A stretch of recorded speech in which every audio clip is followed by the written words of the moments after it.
4:9 reads this way, so there's a special rest still waiting for the people of God. Thank you, Chris, for your ministry to us in music today.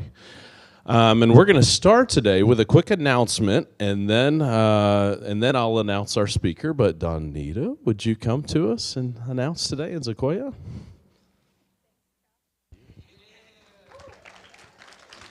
So is this the best day of your life?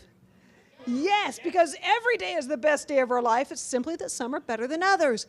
But next Wednesday is going to be the best day of the rest of your life. Because from 10 a.m. to noon, what's going to be happening in the Student Life Center? The ministry fair. Yes, everybody say yes. Yes. No. Everybody say yes. Because guess what? There are going to be 36 plus ministries. Sequoia has just told me that there are going to be more than 36. Yes, I'm so excited. And you get to come and be a part of that fair. We are going to have tons of fun stuff, such as there are going to be the first 20 people who enter the fair who get a $5 gift card to your personal Warrior Cafe. Woo! And if you go and see 10 different ministries and get their signatures, you have the chance to put your name in a drawing and win a $25 gift card to the Warrior Cafe. So how it's going to work is you're going to come in the SOC, you're going to go down the ramp, we're going to block off the stairs there, and there will be rows of ministries. So you don't have to all pick the same row. There should be different rows, and you can go around kind of at your own pace, talk to the different ministries. And then there will be the ministry tables, there will be the lunch tables on the other side. Once you go through them and go up the ramp, Alyssa will be there, and you will show her 3 pieces of pamphlets or, whatever a ministry has given you from 3 different ministries.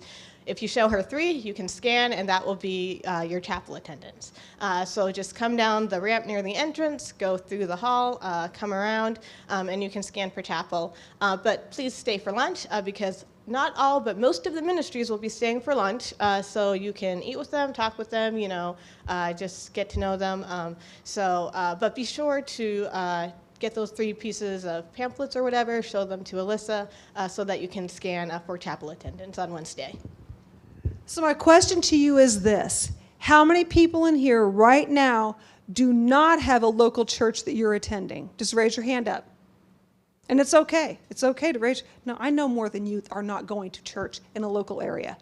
Do you know how I know this? Because some of you are freshmen. That's how I know this. So we won't ask any more personal questions like that. Come in my office and we'll get really personal. So this is, yes, that's what happens in there, isn't it? So make sure that you come to the fair because you're going to be able to connect with local churches and local ministries that you're going to be a part of this year and hopefully for the next 4 years that you're here at Calvary. Any questions? Good, I didn't think so. I'll see you Wednesday.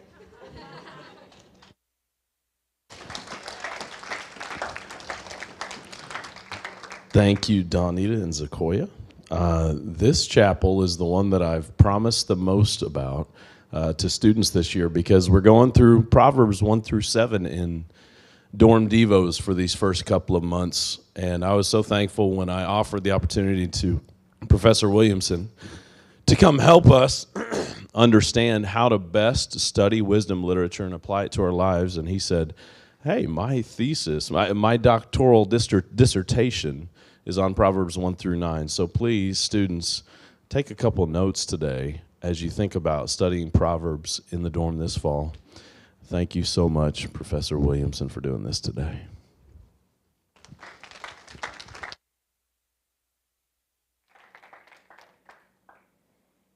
Donita, you need more caffeine.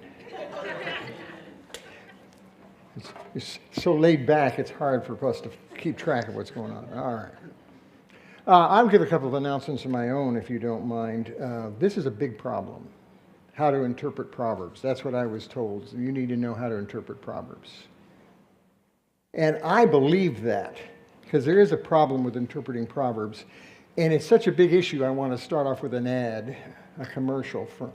I will be teaching the book of Proverbs next semester in the first cycle, or I'd be cycle 4.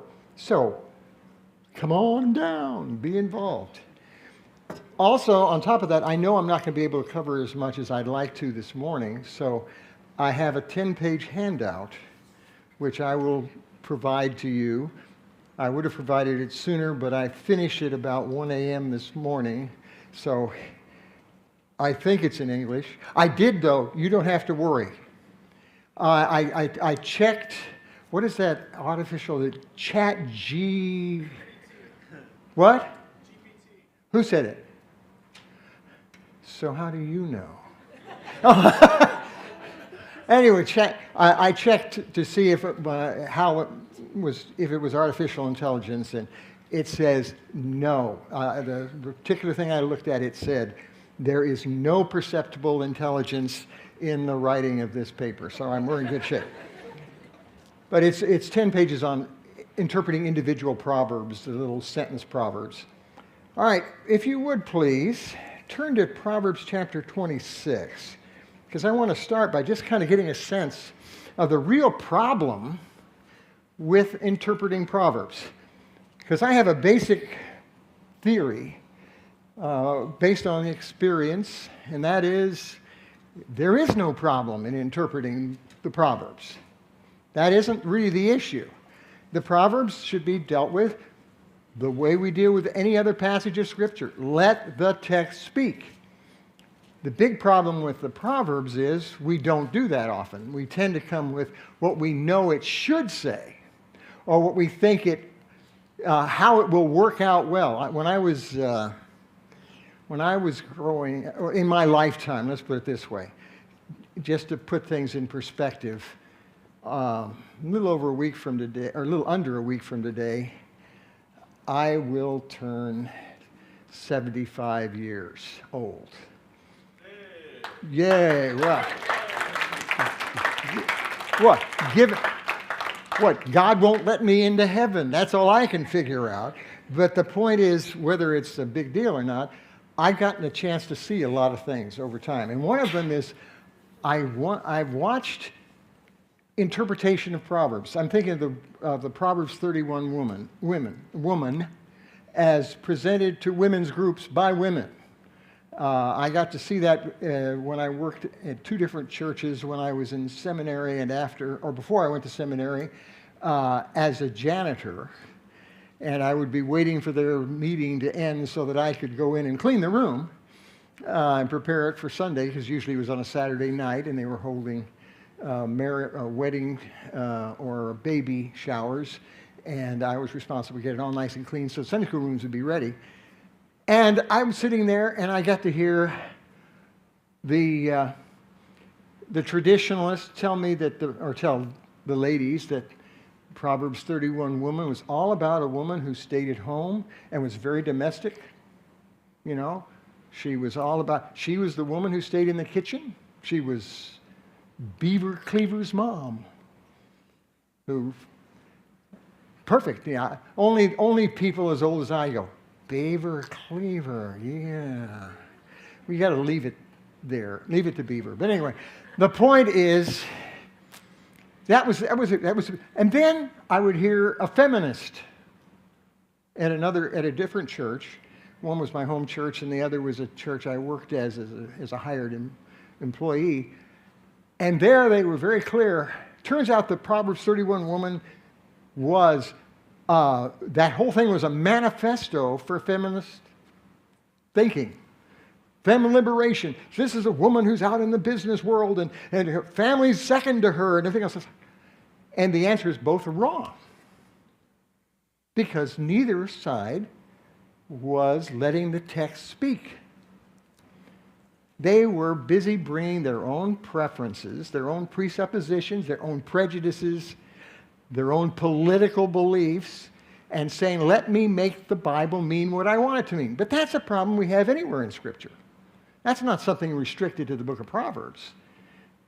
Let me show you something that is more or less restricted to the book of Proverbs. Take a look at in chapter 26, look at verses 4 and 5. This is kind of a traditional problem passage. It made it hard for the book of Proverbs to be.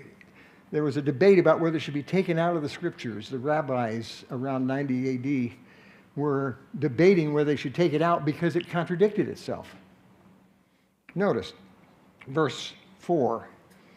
Do not answer a fool according to his folly, lest you be like him, lest you also be like him. But answer a fool according to his folly, lest he be wise in his own eyes. Now, there's no problem interpreting those passages. Each of those is very clear. What should I do when I find somebody spouting off bad theology? A fool is a person who is psychologically, morally out of touch with the way things are supposed to be in the book of Proverbs.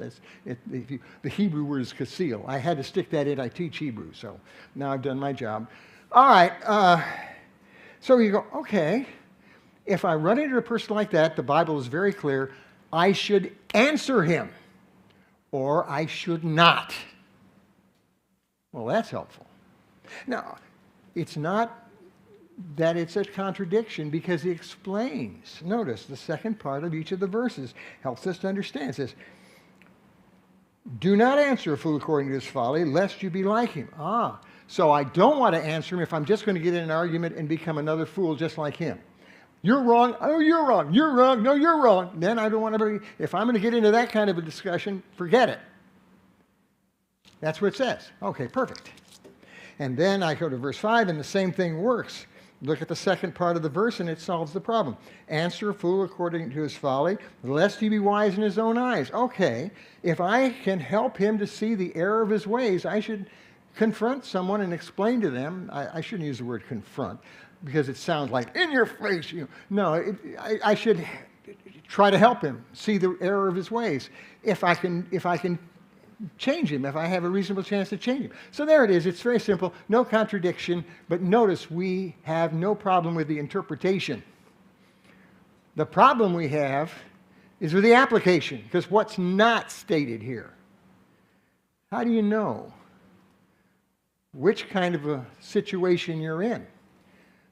Are you listening to somebody who's mouthing off bad thinking and should just be ignored? Or are you listening to someone who should be corrected? Because you're responsible to do the right thing. You have to choose. That's the problem in the Proverbs. Application is the real issue.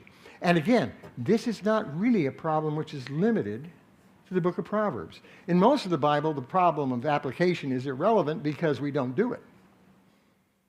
We study theology and we say, there we go, I got an A in theology, I'm done. Now I don't need to live with it. It doesn't make any difference how I live. The fact that God's in control doesn't matter to me. Unfortunately, being somewhat sarcastic, I hope I'm not representing your mindset, but I know that's happened. I went to Dallas Theological Seminary, and the year before I graduated, just before graduation, I was sitting in the coffee shop, and all of a sudden, over my shoulder came flying something I couldn't see, just went right by my head, right over my shoulder, and right by my eyes, and thudded into the garbage. And I looked down, and in the garbage was a Greek Testament, a Hebrew Bible, and lexicons for both, and a book on review of theology. And I said, what in the world? And the guy says, I'm done. I don't have to mess with that stuff anymore. I said, oh, you went to Dallas Theological Seminary for 4 years not to carry that education out into the ministry? He says, I said, why'd you even bother to come here? And he goes, oh, it looks really good on my resume. I hope he failed. Or I hope he succeeded in a church where everybody wanted to be wasting their time. You know, I was there on Sunday and the preacher didn't run more than 10 minutes. What a wonderful pastor he is. You know, never made us, had a wonderful story, and then we all went and had lunch. But folks,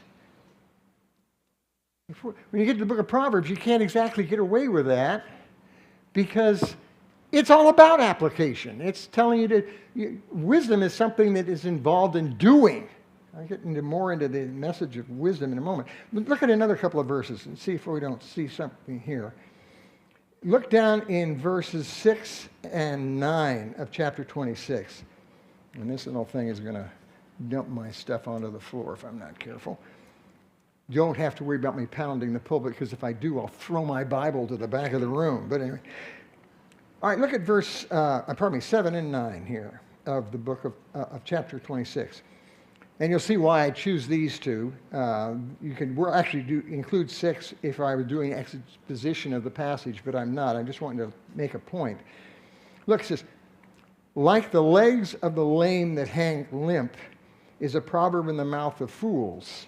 Same kind of fool, by the way. There are 3 different words translated fool in the book of Proverbs, but this is, again, kasil.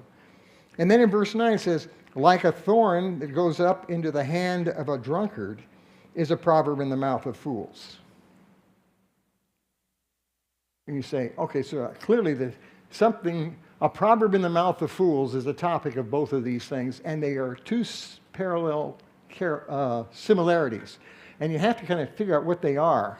The first one is pretty straightforward. If you've ever known a quadriplegic, they usually have a back injury, or sometimes it comes from birth, or later in life you have a fall or something, and they lose the use of their legs.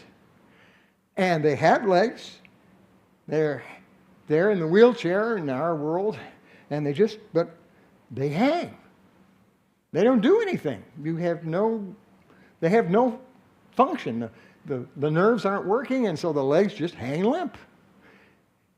And so that's pretty obvious what verse 7 is saying. It says that a proverb in the mouth of a fool doesn't do him any good.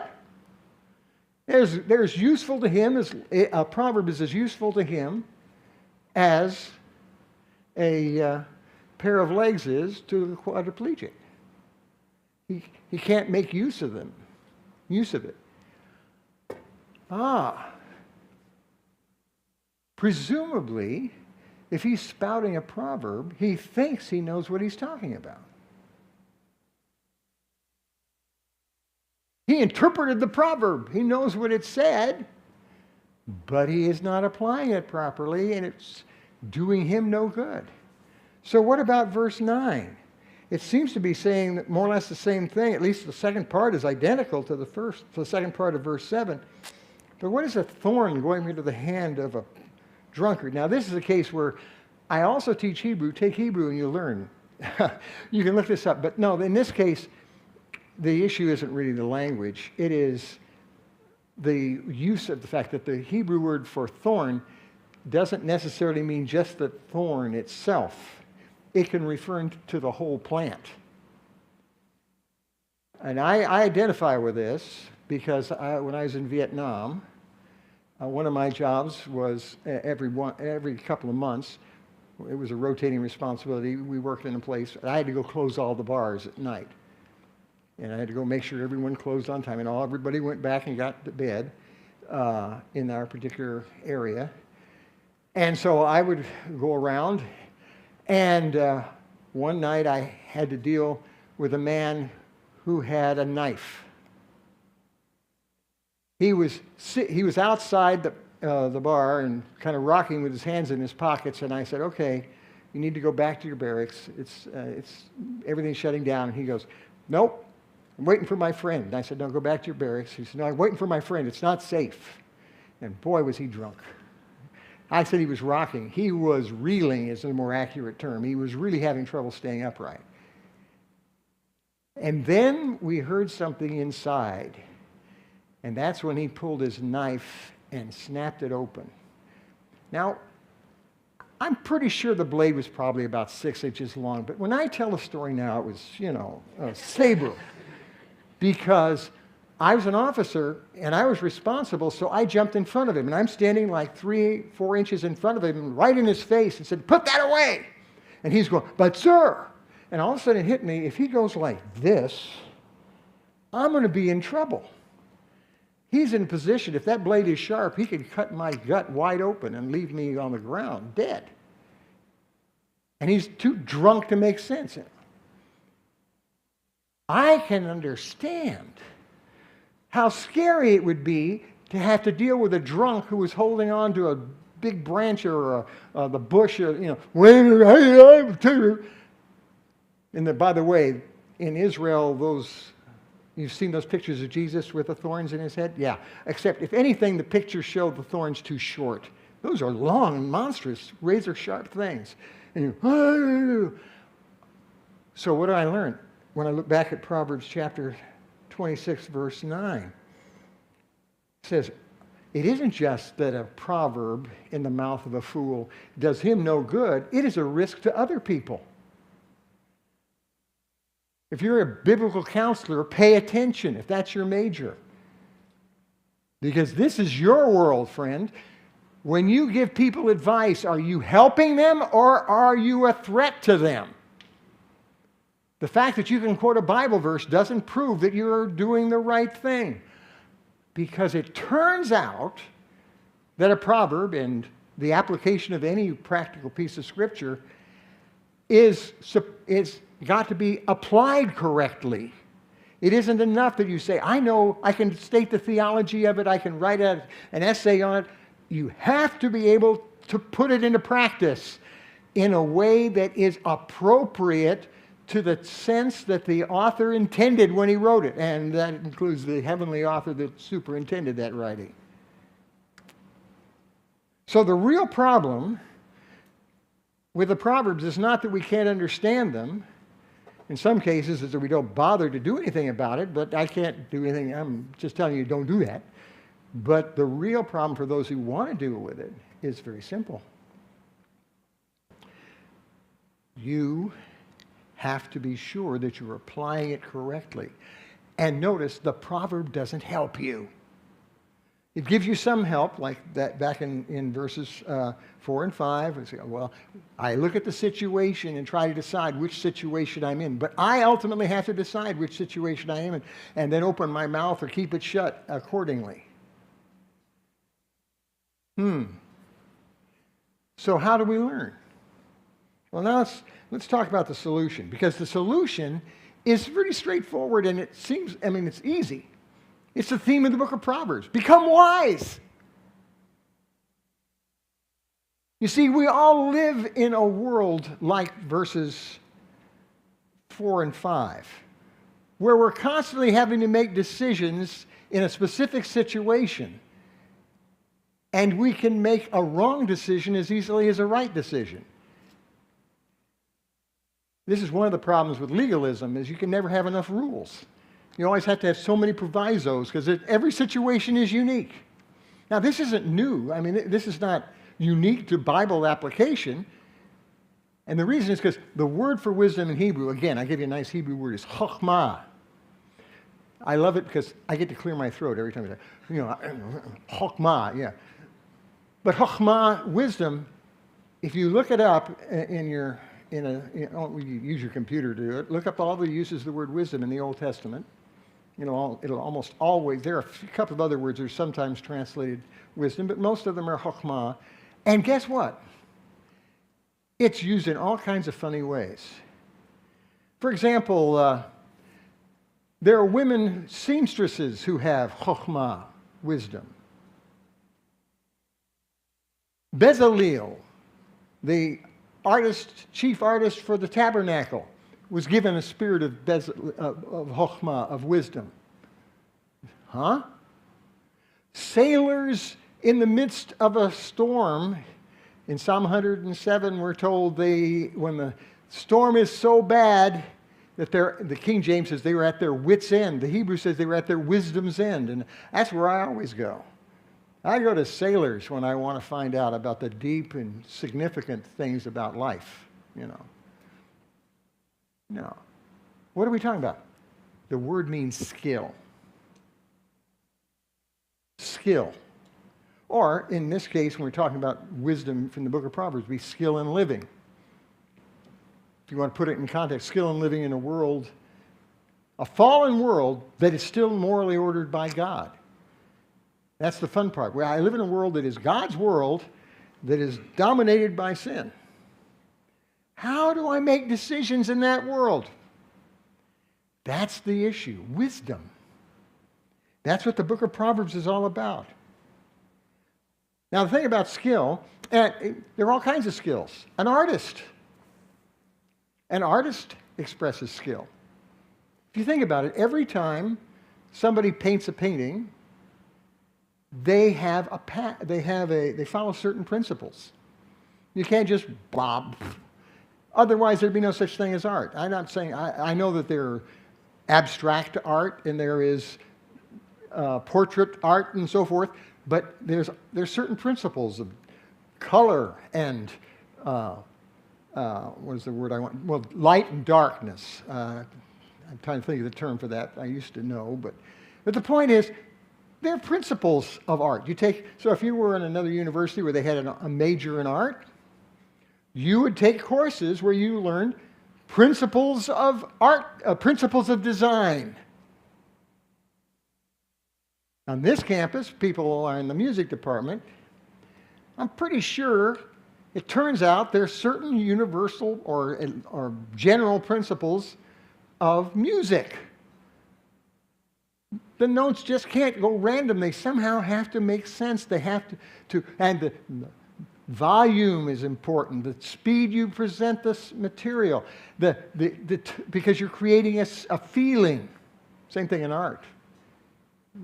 Graphic art is what I'm talking about. My father was a contractor, and I know that when it comes to architecture, which is kind of a combination of art and engineering, there are principles, or you build a beautiful building that kills people when it all falls down. So, skill in art involves knowing general principles. But you know something? Every painting is unique. Every piece of music is unique. Skill involves creating unique, special things. It's creative, but it's creative based on general truth. The Bible gives us these general truths, and the book of Proverbs is going to give us a lot of them when you're doing your studies. General truths about life. If you take them as law and say, I'm going to have to legalistically, I'm going to do 1, 2, 3, 4, you'll find it doesn't work. Not the way you think it's going to anyway. I mean, everybody ends up, it's the same thing. God made each of us individuals. We're unique. We don't look alike. Even if you have I have triplet sisters, but 2 of them are identical twins. And it was so funny. We have pictures of them when they were babies, just home from the hospital.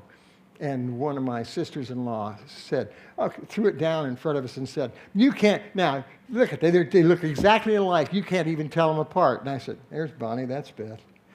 And then she handed it to my brother Roy. He says, yeah, that's Bonnie, that's Beth. Every one of us, just like that, because they're different.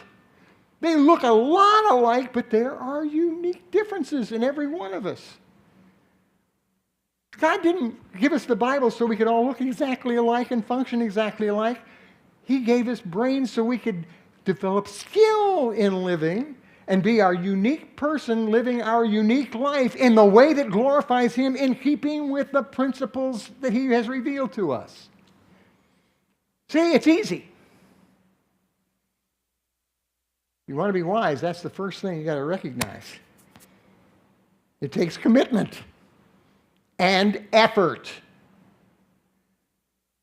I know you got thinking James, but James says, if you lack wisdom, ask from God, He'll give it to you. And I said, that's true. Does James say He'll give it to you today? Instantly? No. We read it that way because that's what we want. We'll say, I have to make a big decision. Oh, Lord, give me the wisdom to make this decision. So we make the decision. We say, well, that was wonderful. God gave me the wisdom. You made a decision. Wisdom is skill. It takes time and effort. And therefore, it takes commitment.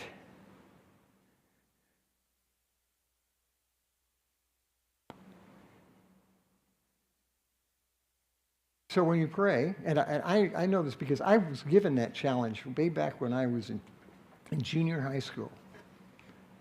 And I remember I started praying. It became a standard prayer, part of my prayer life. I'd pray every day that the Lord would give me wisdom. And to some extent, it's still true.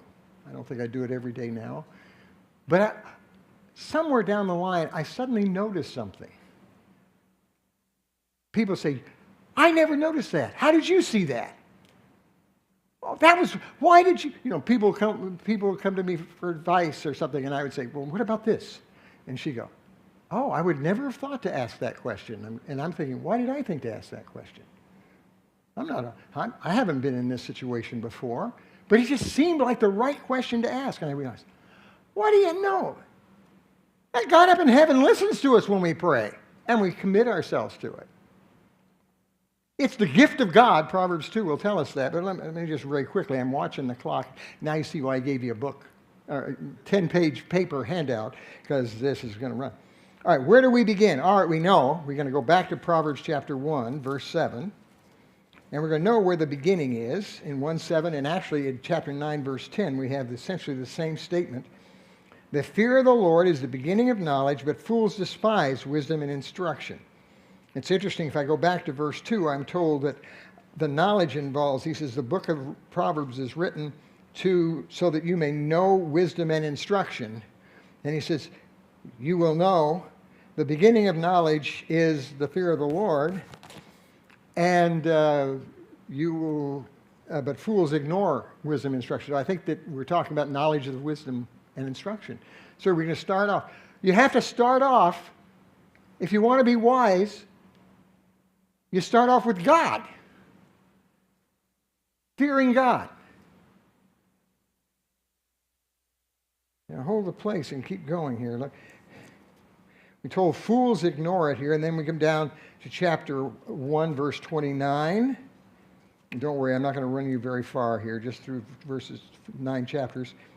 He says of these fools, he says the time will come when wisdom is calling to them at the beginning of the chapter and says, but you won't listen. And so she now turns to us, the audience, and says, they will call on me, verse 28, and I will not answer. They will seek me diligently, but they will not find me. You don't get wisdom when you say, no, I need it. Lord, give me wisdom. He says, no, not going to do it. You had your chance and you ignored it. Now it's too late. It takes time and effort. And then in verse 29 it says, because they hated knowledge and did not choose the fear of the Lord. This is the problem with wisdom. If you really want to be wise, it's a moral and theological commitment that you're making. It's not a commitment to academic excellence. You can graduate, and I have to say I've lived here long enough to know people who graduated this school summa cum laude, as opposed to those who graduated laude how come. But the point is, summa cum laude, they were the top of their class, and they were fools. They knew a lot of data. They could vomit it up, and I'll say it that way on purpose, because it had no impact on their lives whatsoever. And what's happened since, and I won't share, what's happened later in their lives indicates they didn't get it. And others who struggled and just kept going, we say, well, isn't it sweet? They did their best. And the answer is, and they living like crazy for God. Now, there's some brilliant people who did that too, but the point is, there was a difference. One began with a commitment to knowing and fearing God. I wish I had more time. You look at chapter 3, verse 7, and 9, verse 10. This goes on, but stop now in chapter 2. And in chapter 2, we see the basic process of gaining wisdom. And in the process, we sort of see how coming to know and experience the fear of the Lord comes. He says, son, if you receive my words and treasure my commands within you, this is the writer of the book of Proverbs speaking to his son, Solomon, is his father here. He says, so that you incline your ear to wisdom and apply your heart to understanding.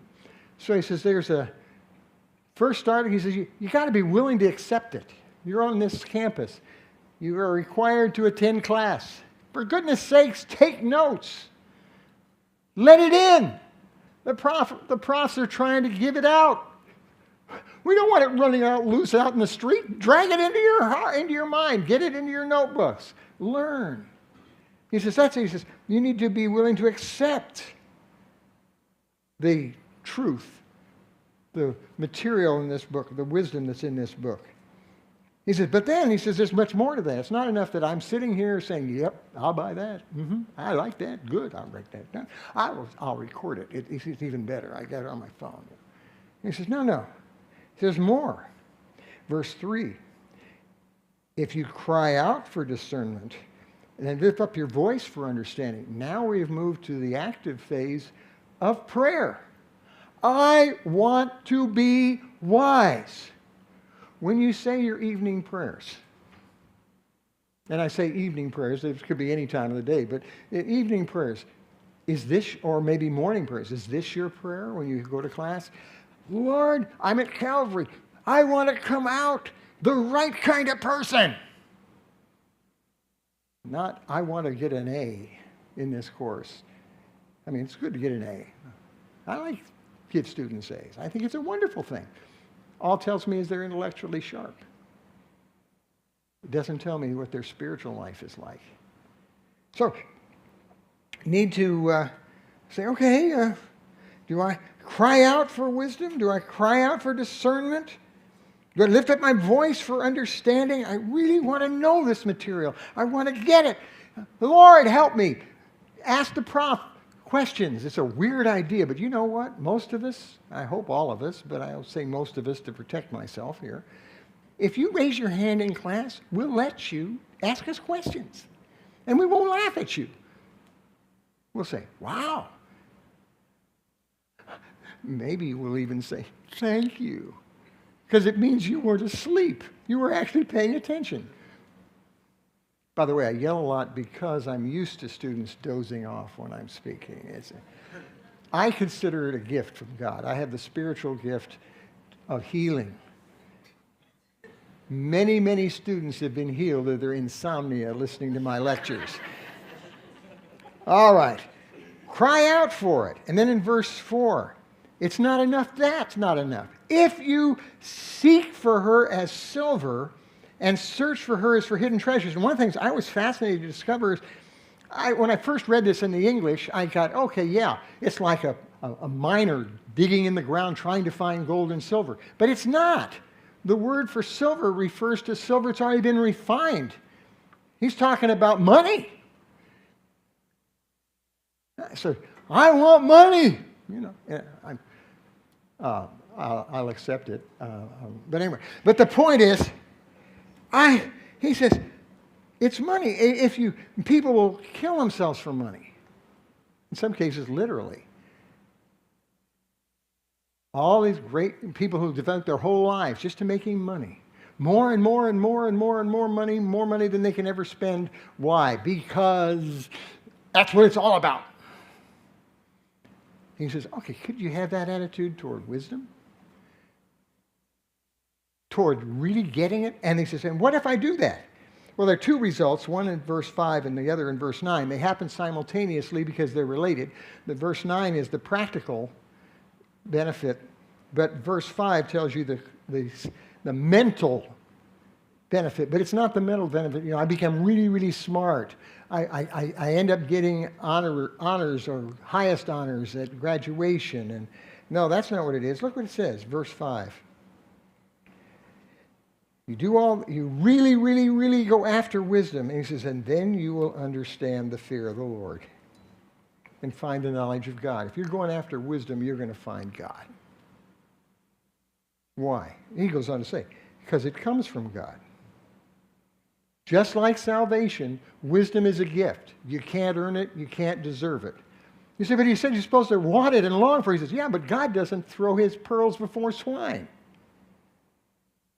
God he gives it to people, but he gives it to people who really, really want it and want to be the kind of person that it's supposed to give it to. So the first and primary responsibility comes interpreting Proverbs and making use of it in your devotions this year and the rest of your life is start with the right goal. Start with the right motivation. I want to be the right kind of person. I want to be the kind of person that the text is telling me I'm supposed to be. I want those insights. I want that strength. And then I said there was a second application here. If you look down in verse 9, it's the practical benefit of this search. As you start getting to know God, it has a strange effect on your life. In verse 9, then you will understand righteousness and justice and equity. Then he says, well, let's put it in simple terms. Every kind of way. Every way of righteousness. Now, get it all. We live our lives having to make decisions about what's the right thing to do. Wouldn't it be nice if we could do that? And the answer is, yeah, you can. But you have to know God and fear Him. That is, He matters to you more than anything else. So I want to be wise. I want to know God. I want to serve God. I want to be the kind of person He wants me to be. And I'm saying it wrong in a sense because it's not about me wanting, it's about me being obsessed and saying, He's wonderful, He's everything, He matters. He governs my life. And when I do that, a funny thing happens. I'm able to figure out what right and wrong is. Why? Because I have a biblical worldview. Another class I teach. But anyway, the point is, it is. It's a biblical worldview. It's what the school is all about. I now know how God thinks, and I care about Him. And when I face a situation, I see it differently. I see it more and more the way He sees it. I mean, it's a lifetime search to reach wisdom and to get a true biblical worldview. I think ultimately our biblical worldview will show up when we're in heaven fully. But that's the point. I'll see it. I'll see, I know the right thing to do. I know whether this is the time to open my mouth or shut up. I know what the proverb means and how to properly apply it to my own life and to yours. By the way, that's the order. I do it and apply it. Now I can help you. I've known too many men, even good friends of mine, who work in reverse. I'll take a shot and say, you should do that. And then I'll stand back and watch and see how it works out. Because I don't know what to do about it, but I'll tell you what to do. No, we want to be growing in the Lord and getting it. And by the way, and the result of that is you can avoid evil. There are two groups here, the evil men and evil woman. To deliver you, it says two in a row there. You have down here in verse, was it 12? Yeah, to deliver you from the way of evil or of an evil man. And then in verse 16, to deliver you from the immoral woman. I wish I could take the time to explain that. But that's okay. You just take the Proverbs class next time. I'll explain it there, I promise. And but my point is, the temptations to folly ultimately are temptations to wickedness or to evil. Who knew? You can't be wise and not in touch with the Lord in Proverbs terms. James distinguishes, well, there's wisdom above and wisdom beneath. But Proverbs says, I'm only talking about the wisdom from above. Because the other is just garbage anyway. Why would I waste my time? Solomon was, after all, the wisest of men. He knew what to waste, not to spend his words on. So I know what's right and wrong. I have the ability to avoid what's wrong. And then he ends the chapter down in verse 19, verse 20, saying, not only do I know what's right and wrong, and I know how to avoid the wrong, I know how to do the right, so that we may walk, notice that's our lifestyle, so that our lifestyle might be in the way of goodness, and I keep to the paths of righteousness. You say, well, I thought it was just about wisdom, and the answer it is. Wisdom and righteousness are not the same thing, but you can't have one without the other. You can't be righteous and a fool at the same time. And you can't be wise and wicked at the same time. All right. I guess as I come to the end, and I have to because I'm going to run out of time and they'll throw me out anyway. My basic message to you, it's the beginning of the semester, and especially for you freshmen. here and out there in television land, or whatever it is land out there now, in the web. My friends, take advantage of the opportunity you have while you're here. There are men and women of wisdom who know the Lord and fear him. Let them guide you, but don't stop there. It should become part of your prayer life. Lord, help me grow. Help me to learn. Help me to know. Help me to understand. Help me to do what you say. And it should become a part of your own personal study. You go digging, looking for that gold, or in this case, looking for that silver. The hidden treasures that are found in his word, and in this case specifically in the book of Proverbs. I have it on good authority that God doesn't give us the word of God to waste. If you go searching with a real commitment to learning, you will learn and you will grow, if you have the motive of serving God in so doing. Ordinarily, like to have a big finish, but I think I'll just stop there and say, look, guys, live real. Live according to the Word. Live according to the stuff you'll find in the book of Proverbs. And learn true wisdom. To be able to function beyond simple rules and regulations and go to being able to see how being a Christian and living by the Word affects how I live on, how I operate on the job, how I relate to my brothers, each an individual different brother and sister, because they're unique people, and to my parents and to other people and other situations. Now you'll make some mistakes along the way because you're growing. But it's kind of fascinating. You ever looked at the life of Abraham? You trace it through the book of Genesis. It's fascinating. He didn't always get it right. But with the exception of this thing about claiming his wife was his sister, which I still don't understand why he thought he had to keep doing that, but it was a weakness in him that didn't go away right away. And to be fair, was passed on to his son as a result. But the point is, except for that, whether he failed or succeeded, he learned and moved on. Failure doesn't mean you've lost ground. It can mean, oh, now I have really learned. I learned what this, you stop and you say, that didn't work, or that went really wrong. And you go, oh, I see that. I should have done it this way. You don't want to be the person who repeats the same mistake over and over again. That's a fool. You want to be wise.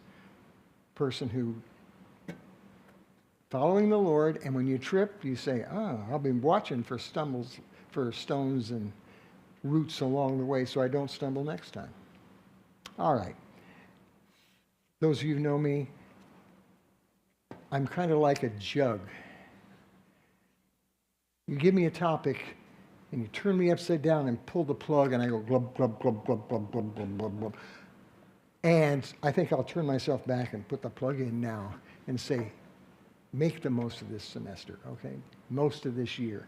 Most of your life, okay? Thank you.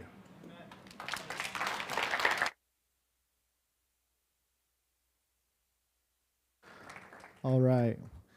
Let's see. We won't do any questions today. Just one song, Josh. Works for you great. We're going to sing a prayer for wisdom. Should only take a couple minutes. Oh, it's up there. Spoilers. It's Be Thou My Vision. This song, anyone want to guess the century it was written in? Third? It's close. No, well, we won't count up. Sixth.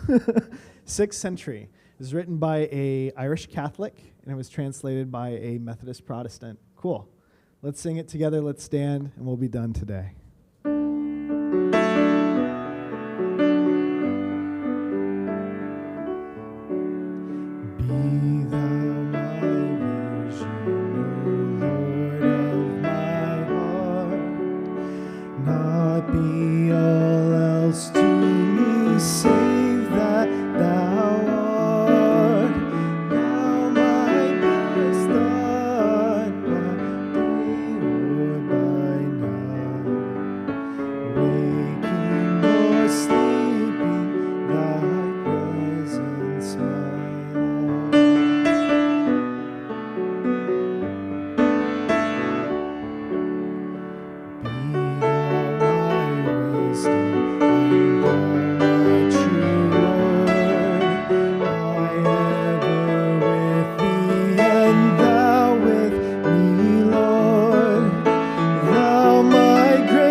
like you.